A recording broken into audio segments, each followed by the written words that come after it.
Well, this was an unexpected twist, or was it? What's up, YouTubers of the world? Bakey Geek Mixer here to give you guys the part 4 of Terminus contract. Technically, this is the final part, and then the epilogue is in Teen Titans. But even still, though, for now, usually with Deathstroke, I get a little confused. But for this one, I actually kind of made sense until a certain point in the book. But otherwise, and all, definitely interesting. Definitely liked how it ended.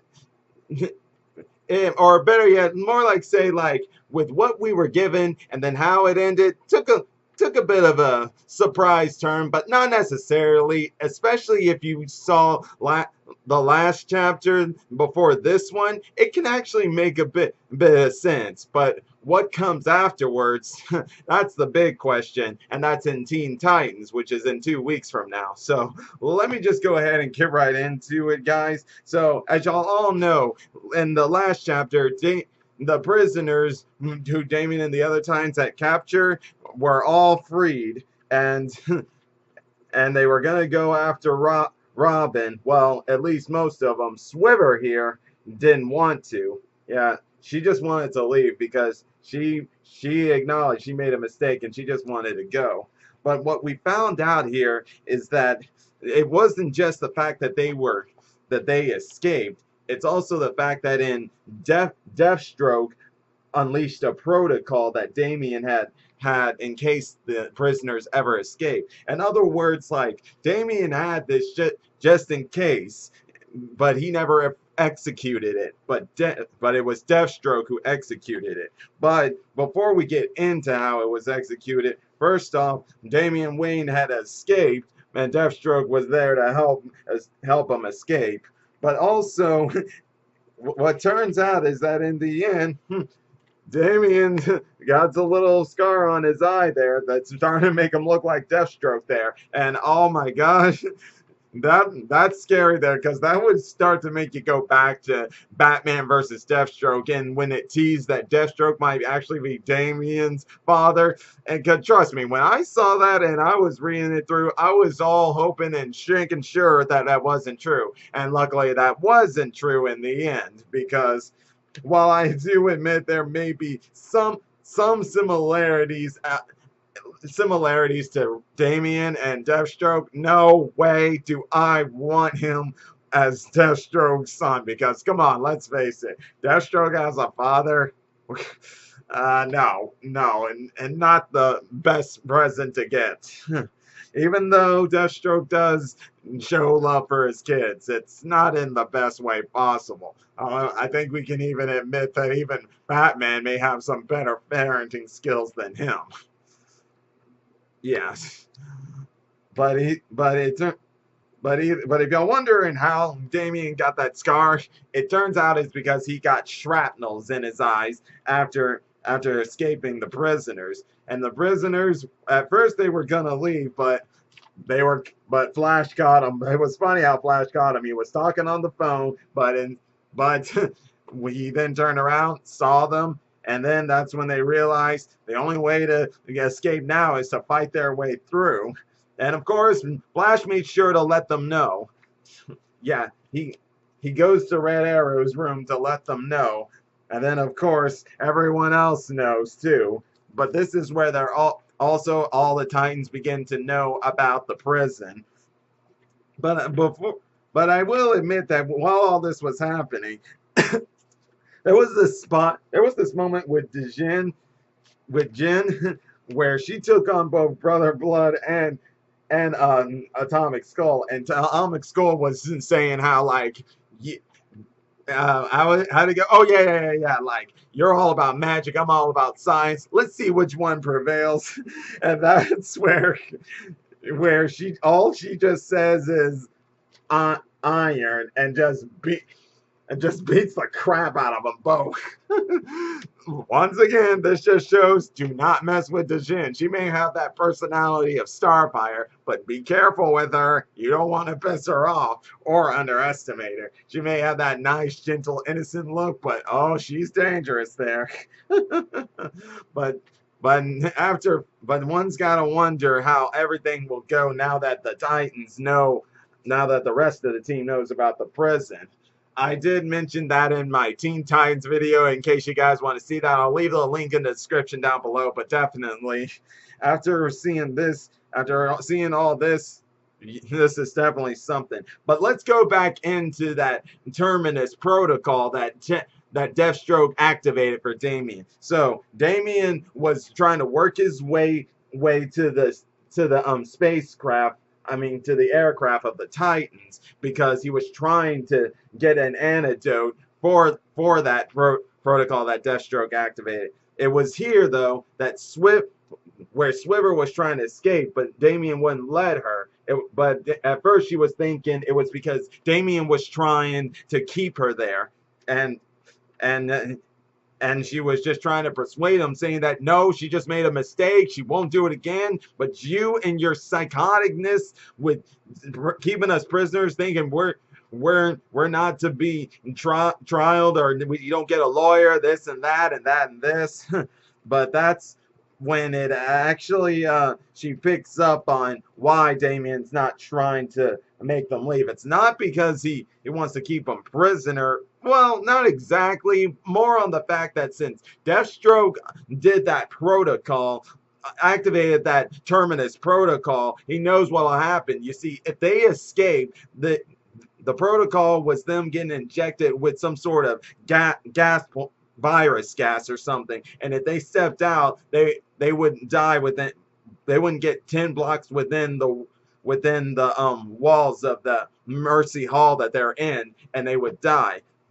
But the thing is though, now this right here is probably where some people are gonna get confused, because I do admit sometimes, I don't know if it's the writing or something, that Deathstroke comics are a bit weird, but in this one I actually was able to keep up until this next spot after this page that got a little confusing. But what it was that Damian didn't activate this. It was Deathstroke, and he just had it just in case. In other words, just in case something might happen. Pretty much like what his father does, like just in case the Justice League ever might turn evil, he has some precautionary measures, and that's exactly what it was for Damon, a precautionary measure. The only problem was his mistake and his obsession with trying to go after Deathstroke that led to his protocol being activated, and it's now on these villains. Of course, this also brought Dejin in, saying, what is she talking about? Of course, he doesn't have time to explain, but when he does, I don't think this is going to be well on Dejin. Now, will this change how she feels about him? Maybe, maybe not. We won't know, because one thing we do know is that after this book and after what happened at the end of this book, is that the Teen Titans are going to be completely messed up, and the next arc going forward as they're facing Lobo's daughter, and that's when, and we still don't know. All we know is that Adam Glass says we're going to be surprised at who actually was okay with the prison and who wasn't okay with the prison. Meaning there are people on the team who will be okay with it, and there'll probably be people we don't expect, and there are people we do expect maybe to not be okay with it. But that's where I like about what Adam Glass and Chris Preset have been teasing, saying how we're going to be surprised with what'll happen, or at least for Adam Glass with the Titans. That's for what's going to happen with Deathstroke after what happened to him at the end of this book. I don't know. I'm still gonna probably get the next issue for it just to see what the follow-up will be. But still, with now that everything's been exposed, you gotta wonder what's gonna happen to the Titans. But which, by the way, this being supposed to be about being a Deathstroke book, it really focuses on the Titans, and I'm gonna have to say that I'm agreeing with some of these people who do a review and saying that it should have just been a Teen Titans book, really no need for the crossover, because yeah, you'd think with it being Deathstroke, it would have focused more on Deathstroke's perspective, like it did in part 2 of this book, which was also a Deathstroke comic. I mean, sure, like in part 2 of this comic, like sure, Deathstroke wasn't like the complete main focus, but with what he was doing, talking through Damien's calm, talking to him and Flash, that at least show that this was his book. Psychologically speaking, even though he wasn't physically shown, it was more focused on the Titans in that book. With this one, though, it's really just focusing on the Titans and doesn't really talk much about Deathstroke until at the end.